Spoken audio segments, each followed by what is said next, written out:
D'abord, bonjour, merci de me recevoir.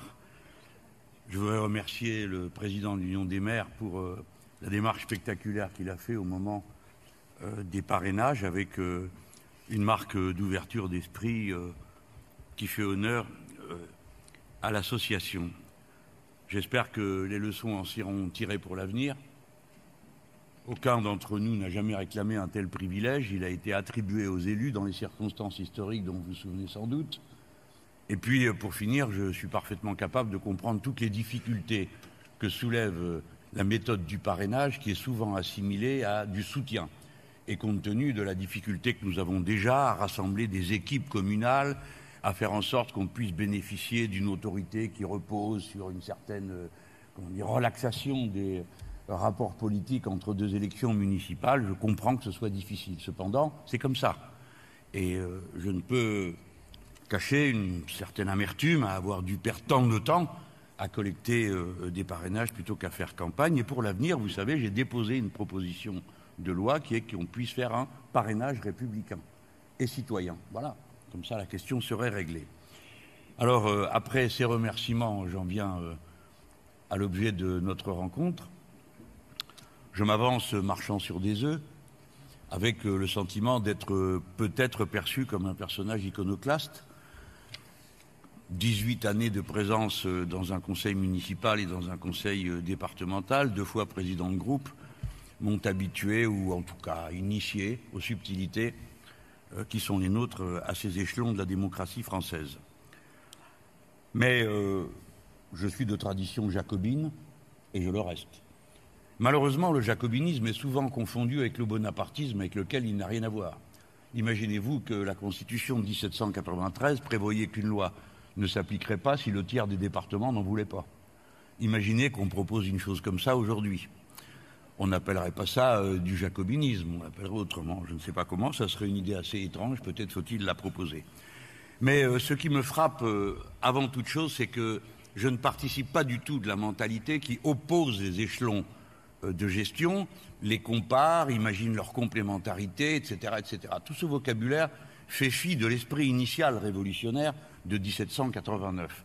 Le sujet est comment s'exprime le souverain, et il le fait à travers une série d'instruments qui ne sont ni complémentaires ni opposés, c'est la même chose, c'est un seul et même processus qui doit lier le niveau communal, l'État et le département. À ce sujet, la France a tellement évolué que peut-être nous n'en sommes même plus conscients. Que de changements. D'ailleurs, l'État unitaire existe-t-il encore? Quand je le demande, on est souvent surpris, mais enfin quoi? Un État unitaire qui comporte un gouvernement territorial de la Polynésie française, un congrès du territoire en Calédonie française, une seule assemblée régionale en Guyane et en Martinique, 2 à la Guadeloupe, une structure différente en Corse qui sans doute devra encore évoluer. Par conséquent, c'est une fiction que l'État unitaire tel que nous l'imaginons. Peut-être vaudrait-il mieux en prendre définitivement acte et se demander comment, dans cette situation, on pourrait construire une adéquation des structures à l'esprit qui dorénavant préside. La République française est une république fédératrice aujourd'hui. Je n'ai pas dit fédérale, ni fédérative, fédératrice, c'est-à-dire que son objet est de rapprocher les conditions sociales et de développement économique des différents territoires et populations qui le composent. Alors admettons que c'est l'effort fédérateur qui nous anime et dont nous sommes tous partie prenante. À partir de là, les approbations et désapprobations à l'égard des nouveautés se distribuent différemment. En attendant, dans mon esprit, et autant être direct, la commune est la réalité démocratique fondamentale de la nation française. Non seulement en tant que république née en 1789, mais sur le long cycle de l'histoire. C'est la grande différence. Quelle est la grande différence culturelle qui coupe l'Europe en deux? Il y a avant les limes de l'Empire romain et après. La cité d'un côté, la horde de l'autre. La horde n'inclut pas ou l'attribue de notions péjoratives dans mon esprit. Mais ce sont 2 logiques complètement différentes qui vont donner à un endroit le droit du sol, à l'autre le droit du sang, etc., etc. La commune, donc, en France, n'était pas partout. Et la France est partagée entre le territoire latin d'occupation romaine et le territoire celte. C'est donc les rois qui se sont appuyés sur la naissance des villes pour construire leur autorité fédérale à l'époque. Et c'est ainsi que la ville est devenue, et la cité est devenue, le cœur battant de la réalité de l'identité nationale des Français, la structure de base. On ne peut pas passer à côté d'un process millénaire. Les libertés dans notre pays, le droit de vote, le vote lui-même, les majorités, les minorités, tout cela est né dans la commune. Et par conséquent, le processus néolibéral qui, lui, vise à éteindre les mécanismes de régulation citoyenne s'en prend d'abord à la commune, parce que c'est la source numéro 1 de la réalité démocratique. Voilà ma vision des choses. Je sais bien que tout le monde ne la partage pas, mais en tout cas, je voudrais vous montrer qu'elle est construite autour d'une vision historique. Et ensuite, elle est construite autour d'un projet. Dans mon esprit, le vieil antagonisme population-territoire qui a donné lieu à la Chambre des communes, la Chambre des lords, le Sénat en France qui peine, j'ai été sénateur assez longtemps pour m'en souvenir, à rappeler que sa légitimité est celle des collectivités locales. Eh bien, elles se dissolvent à notre époque dans la double question, d'une part, de l'émergence d'une démocratie citoyenne complète, et d'autre part, de la planification écologique qui permet de mettre la gestion des territoires au service d'une certaine vision de l'harmonie des êtres humains avec la nature. C'est dans cet état d'esprit que j'imagine la commune comme le goutte à goutte de la planification, le lieu d'où remontent les préoccupations, l'identification des problèmes, leur soumission à des délibérations collectives et où s'opère le goutte à goutte de la redistribution des 200 milliards d'investissements écologiques qu'envisage mon plan sur la durée d'un quinquennat. Ce ne peut être autrement. Alors, que font les départements? Les départements ont un autre niveau d'organisation. Eux aussi sont le résultat d'une décision révolutionnaire qui correspondait à peu près à la surface du diocèse, mais qui ne voulait pas les mettre sous l'autorité des cléricaux et donc a essayé d'inventer une autre structure, parfois en brutalisant certaines frontières qui avaient d'anciennes racines culturelles. Mais c'est comme ça que ça s'est fait, et surtout ça a défini un étalon de mesure de la proximité du rapport au pouvoir. Il fallait que ce soit à une journée de cheval, ce qui semblait être une distance suffisante à l'époque de proximité. Aujourd'hui, nous dirions à 30 minutes de tout citoyen, de citoyenne dans le pays. Et ce pourrait être la surface, l'idée que c'est dans ces conditions qu'on accède au département, et le département est l'organisateur des grands services publics, de leur répartition sur le territoire. Arrive le niveau régional, dont la légitimité est plus qu'incertaine. Elle est même tellement confuse que les premières découpes étant intervenues en 1955, si mes souvenirs sont bons, avant d'être fixées aux alentours des années 72, eh bien, à intervalles réguliers, on a pourvu les régions d'attribution. Pourquoi celle-ci plutôt que celle-là? Peut-être parce qu'elle restait. Quelles étaient au juste la légitimité de ces répartitions? On n'en sait rien. Et je ne les trouve pas performantes. La dernière organisation des régions a été une catastrophe parce que du peu qu'on s'était habitué à celle qui existait, qui était une sorte de mariage, finalement, avec le temps, sur 2 générations, plutôt réussi entre les cartes culturelles d'ancien régime, les circulations plus modernes, bref. Moi qui suis un adoptif de la Franche-Comté, je ne vais pas vous dire que la Franche-Comté n'a pas de réalité, ni que la Bourgogne n'en est pas une aux yeux des Francs-Comtois, ni que PACA n'ait pas de sens. Mais enfin, le reste, souvent, non. Et je ne ferai même pas l'effort d'y croire. Je pense qu'il s'agit de déterminer clairement un cap. Pour ma part, je ne suis pas d'accord avec le schéma ambivalent, l'espérance sournoise de démembrer la France en faisant une addition de Länder, comme si le Länder était le modèle de la bonne organisation du territoire, ce que je ne crois pas un seul instant.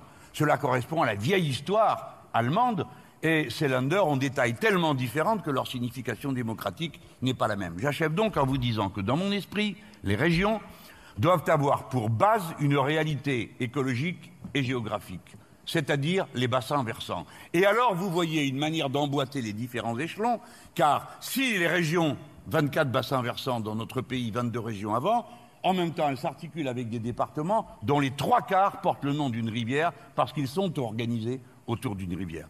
Voilà ma vision de l'organisation du territoire et mon hostilité à tous ceux qui, d'une manière ou d'une autre, visent au démembrement de l'unité de la nation. Merci. Merci Jean-Luc Mélenchon. Donc c'est le temps des questions. 3 questions, une par échelon, les échelons que vous venez de nous décrire. Et je donne la parole pour commencer à Marie-Pierre Missiou, qui est maire de Cherveux, présidente des maires des Deux-Sèvres. Je suis là. Bonjour, monsieur Mélenchon. Excusez-moi. Bonjour, monsieur Mélenchon. Ma question concerne l'accès aux soins pour tous. Je dis bien pour tous. La crise sanitaire a mis à jour l'appauvrissement de notre système de santé qui ne permet plus un accès aux soins satisfaisant en France. L'accès aux soins des Français est aujourd'hui gravement compromis par l'extension des déserts médicaux, qu'il touche aussi bien les territoires ruraux que les territoires urbains. Absolument. Et qui concerne tout autant la médecine générale que toute autre spécialité. L'hôpital public et les soignants sont à bout de souffle.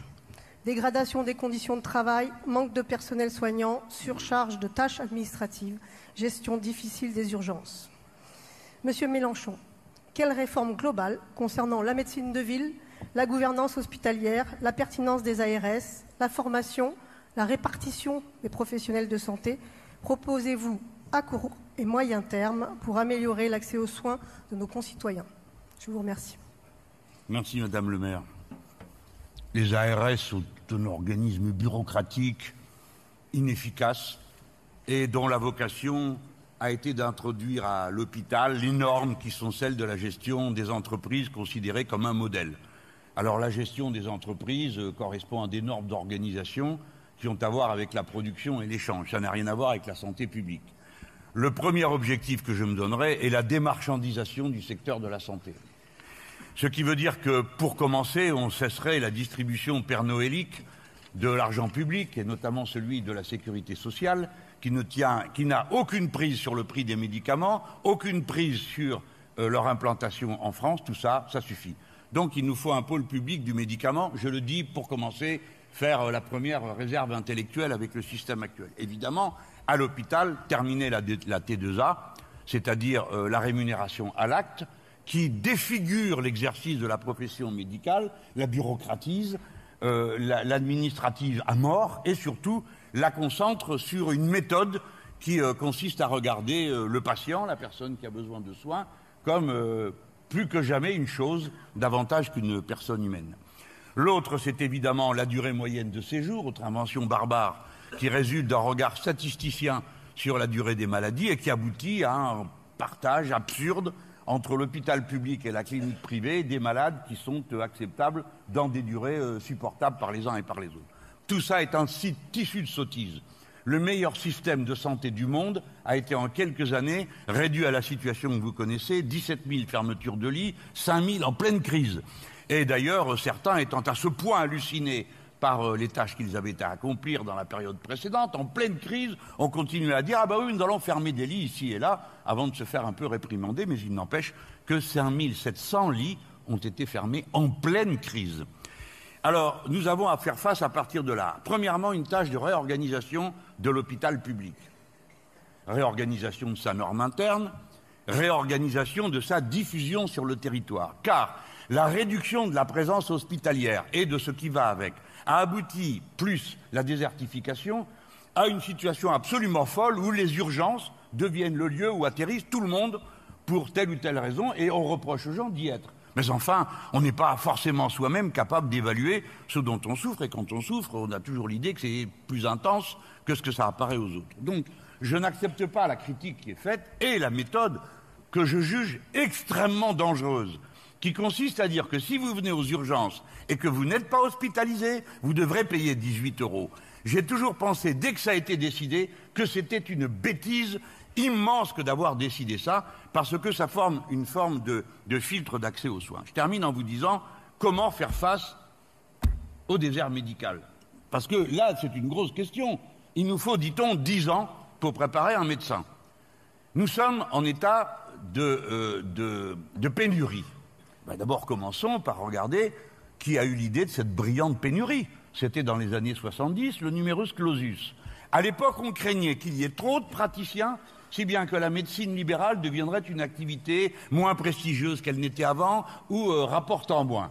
Et on a inventé le numerus clausus jusqu'au système actuel d'explosion, parce que nous avons été tétanisés et bloqués, avec des mécanismes très pervers de préparation à l'entrée en première année de médecine par des cours privés, qui est une machine à sélection sociale absolument insupportable à mes yeux, ayant eu à connaître de près plusieurs jeunes gens essayant d'entreprendre des études de médecine et ne pouvant le faire parce que la famille ne pouvait assumer les coûts, ou bien parce que le mécanisme était trop grossièrement une machine à filtrer socialement. Alors, première chose à dire, les mentalités ont évolué. Donc, ne nous repérons pas, sur ceux que nous avons connus, notre bon docteur à nous, de telle ou telle génération, qu'on pouvait mobiliser la nuit, le jour, qui venait quand il fallait. Hein. C'est fini tout ça. Les jeunes gens, d'abord, la profession s'est féminisée, donc elle s'est rationalisée. Les gens sont en demande de relations professionnelles normales. Et dans les relations professionnelles normales, il y a du temps pour les vacances, il y a du temps pour s'occuper de la famille, etc., etc. Donc, nous avons une plus grande disponibilité à la salarisation des médecins. Et donc, c'est un atout pour la période qui vient.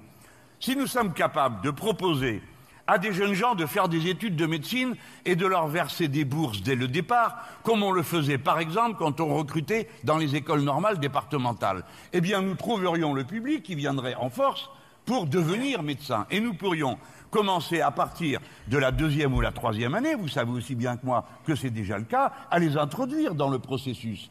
Et la divergence ne ferait qu'à la 6e année quand on arrive dans l'internat. Voilà comment, alors clairement nous allons avoir une période intermédiaire extrêmement dure à gérer. Alors c'était pas une bonne idée de commencer à montrer du doigt tous les étrangers dans ce pays, parce que si vous enlevez les médecins et un certain nombre de spécialistes parce qu'ils ne sont pas français ou qu'ils ont des origines qui ne sont pas dans nos terroirs, il y aura encore moins de monde. Donc je propose qu'on commence à redevenir poli avec les gens qui sont chez nous et qu'on leur dise merci quand ils rendent des services au lieu de les maltraiter ou de les regarder de travers. Mais disons-nous que nous allons au-devant d'une période difficile, intermédiaire. Mais encore, on n'en sortira que si on sait où on va. Si on ne sait pas et qu'on continue à ouvrir les mains en disant laissons faire le marché, le résultat est acquis d'avance, ça ne marchera pas.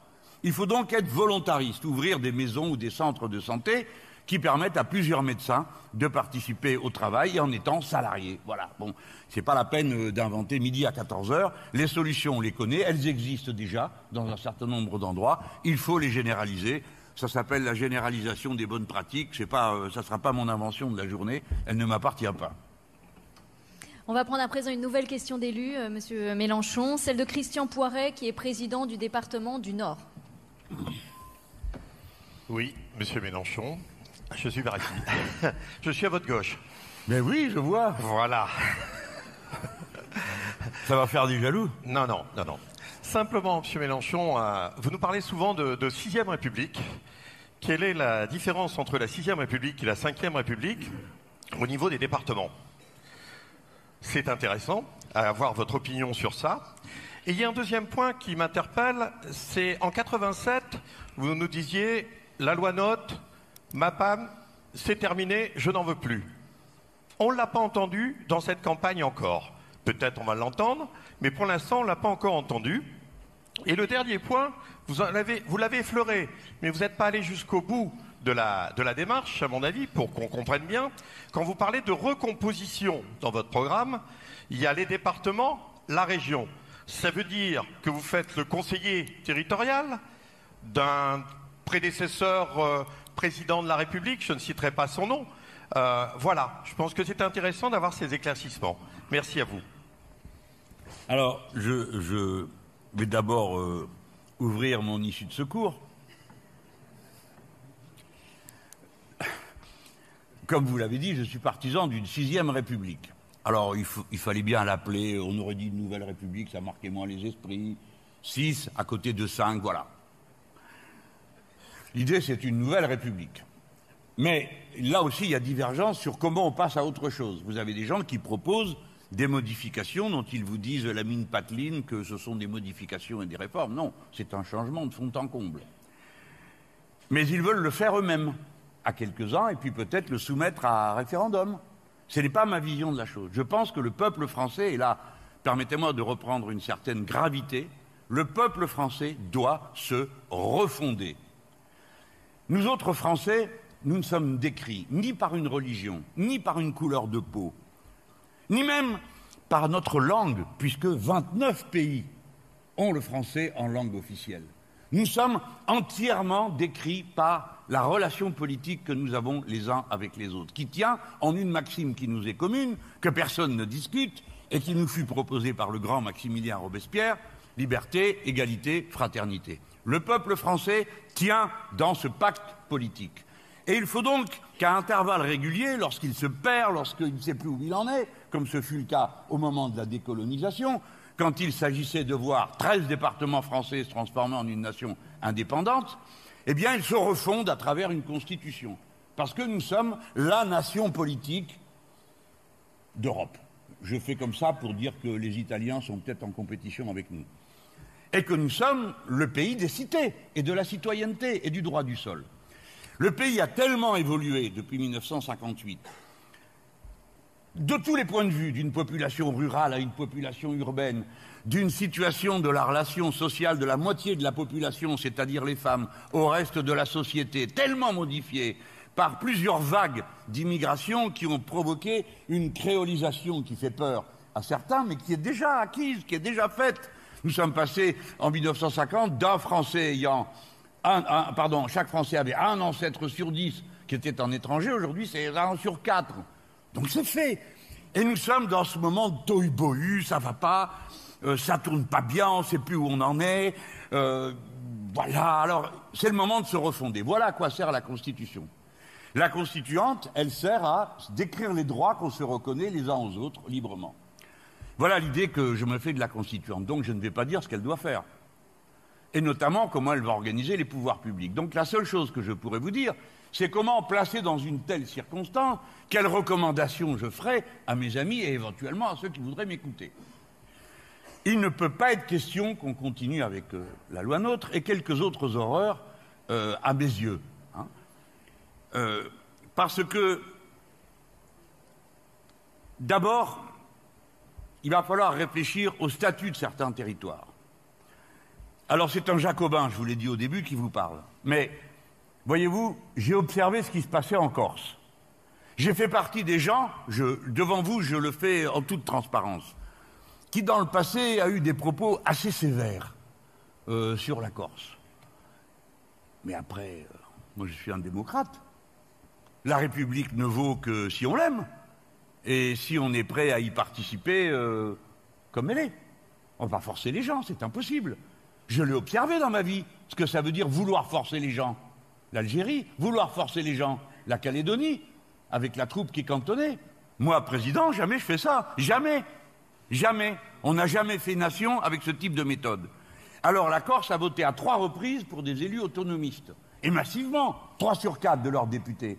Je m'incline. Je m'incline. Et je pense que l'application de l'article 74 de la Constitution, qui rapprocherait la Corse de la situation de la Polynésie française, et ne la rendrait donc pas moins française que la Polynésie, est la solution qui est adaptée, et d'ailleurs c'est leur demande. Peut-être que ça n'est pas le plus urgent dans le moment, il y a une série de questions à régler, mais c'est la demande des élus corses et de l'Assemblée du territoire. C'est pour vous dire que nous avons quelques questions pendantes comme celle-là. Ce n'est pas les seules. Je sais que le président de la région Martinique, le président de la région Guyane, le président de la région de la collectivité de Corse discutent entre eux pour faire une proposition commune. On verra ce qu'ils nous proposent, mais attendez-vous à ce que cette question revienne. Dès lors, ça peut nous faire porter un œil différent sur d'autres entités. Alors, le département, j'ai dit tout à l'heure, pourquoi pour moi il est fondateur. La République, c'est la commune plus le département.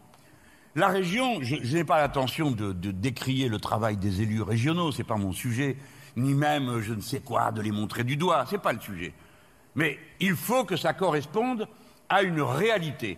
Et nous ne pouvons pas accepter que les tracés d'ancien régime ou les tracés folkloriques de gens dans un bureau qui décident par où passe le stylo vaillent désignation. Je lui propose une légitimité. Monsieur Mélenchon, simplement, il va y avoir une dernière question d'élu et il vous reste 4 minutes. Voilà. Peut-être conclure Moi, sur c'est ce que vous me dites, hein. Pour une fois. Pardon de vous avoir interrompu aussi brutalement. Un tout dernier mot pour répondre à cette question, sinon je passe à la dernière. Oui, mais là, vous m'avez interrompu. Oui, je sais bien. Mais sinon, voilà. Alors, il nous reste 4 minutes. Allez, c'est parti. Non, je peux maintenant vous avouer mes doutes. Parce que je ne sais pas. Comment on fait élire, au XXIe siècle, des conseillers départementaux? J'ai été conseiller général d'une demi-ville. Franchement, il y avait un problème là aussi de légitimité. Les gens ne comprenaient même pas de quoi j'étais élu. Mais quand on va dans la zone rurale, si tout le monde sait, je sais pas moi, dans le Jura, il doit y avoir des élus jurassiens, si tu es du canton de Beaufort, tu sais où c'est. Le canton de Massy-Ouest, tout le monde s'en foutait. D'abord, ils ne savaient même pas qu'il y avait un Ouest. Alors, ça commençait mal. Allez. Donc voilà, je pense que là, je ne sais pas répondre à cette question et j'écouterai les propositions qui seront faites. Une dernière question, vous pouvez vous lever. Donc, l'élu est de ce côté-là, Monsieur Mélenchon. Jérôme Moroge, conseiller régional Grand Est. Oui, Monsieur Mélenchon, bonjour. Une simple question sur l'Union européenne. Votre prédécesseur en a parlé. On a parfois l'impression que l'Union européenne est assez éloignée des préoccupations des habitants et des Français en particulier. Est-ce qu'il n'y aurait-il pas une solution peut-être davantage associée? Alors, je suis désolé, je représente les régions. Les régions. Non, mais soyez pas désolé. Non, mais bon, je m'en voudrais de vous avoir donné l'impression que j'ai dépressif. J'ai compris que cet après-midi, on n'était pas forcément les plus à mettre sur le devant de la scène. Enfin, c'est comme ça. Et donc, est-ce qu'on ne pourrait pas davantage associer les régions, voire même les intégrer encore plus sur des décisions comme les fonds européens, les FEDER, FEADER, et pourquoi pas même donner la responsabilité aux seules collectivités locales de gérer ces fonds. Vous savez, on a eu la réponse récente de la Commission européenne qui s'engage financièrement maintenant sur aider les régions sur les politiques en lien avec la sécurité, notamment sur le déploiement de la vidéoprotection. Alors, ce qui m'amène à une deuxième question, c'est êtes-vous favorable à ce que les régions continuent à investir comme elles le font, puisque c'est devenu une vraie priorité. Moi, je pense notamment à la région Auvergne-Rhône-Alpes qui a mis 300 millions d'euros sur des politiques de sécurité. Et enfin, en tant qu'élu lyonnais, j'aimerais bien avoir votre avis sur ces élus écologistes, alors à la mairie de Lyon et à la métropole de Lyon, qui se désengagent totalement de ces politiques de sécurité. Merci beaucoup. Le tout en 3 minutes. Alors, attendez, rappelez-moi le début. Non, excusez-moi, mais à coup d'un grand oral par jour, aujourd'hui 2, on finit par perdre le fil. Les fonds européens. Voilà, les fonds européens, merci. Alors, le paradoxe de la situation, de ma réponse, figurez-vous que le président de la Commission des régions au Parlement européen, 395 milliards gérés par l'Union européenne, est un insoumis. Ça va, vous en êtes remis. Bien. Alors, il s'occupe de ça, il le fait bien, il le fait sérieusement. Il s'agit de M. Younous Omarjee, qui est élu de l'île de la Réunion, enfin qui vient de l'île de la Réunion, qui est élu sur la liste nationale. Alors, pour vous dire donc qu'il n'y a pas, espèce de blocage tétanisant à ce sujet. Alors, je ne peux pas vous dire que je serai d'accord pour transférer la gestion des fonds européens aux régions. Peut-être que je fais preuve d'une méfiance excessive, mais cette idée ne me convient pas. D'abord, les fonds européens n'existent pas. Il y a des fonds français gérés par l'Europe. Nous cotisons tous les ans et nous sommes contributeurs nets de 9 milliards. Par conséquent, l'argent que vous voyez arriver dans les régions, c'est l'argent de la France. Alors, c'est une usine à gaz assez complexe que d'imaginer que l'argent de la France part dans la caisse de l'Europe, qui fixe des normes qui ensuite s'appliquent en France. Je préférerais qu'on applique les normes françaises. Et je crois que ça serait plus démocratique d'appliquer des normes décidées par les députés et les sénateurs français que de le faire par un Parlement européen qui aussi bien n'a pas de pouvoir sur toute une série de questions. Quand on vient à j'ai bien compris la sécurité. Je me demande pourquoi on fait un truc pareil à partir de l'Europe.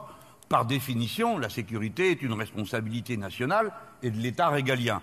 Alors, comme je ne suis pas follement ami des polices de toutes sortes locales, et que je crois à la police nationale, la police républicaine, je suis encore plus encombré à vous répondre que ce serait une bonne idée d'en confier la gestion à je ne sais qui en Europe avant de les voir arriver je ne sais comment localement. Je préfère répondre franchement que de vous dire des choses où je vous caresserai dans le sens qui vous conviendrait, mais ça n'est pas ma pente, ça n'est pas ce que je crois utile. Votre conclusion, une dernière minute, s'il vous plaît. Quoi donc ? Excusez-moi. Pour conclure, Il vous restait 30 secondes. il vous reste Une 30 secondes. conclusion? Oui. Je ne vous envie pas. Je connais la difficulté de la tâche et j'ai pas l'impression que ça se soit calmé depuis. C'est-à-dire que bon, comme on vous connaît, on sait où vous trouvez. Et donc, vous avez un rude moment, vous vivez un rude moment. Nous sommes dans un moment d'ébullition. Les élus locaux sont des éléments de stabilisation de la vie du pays, je le sais.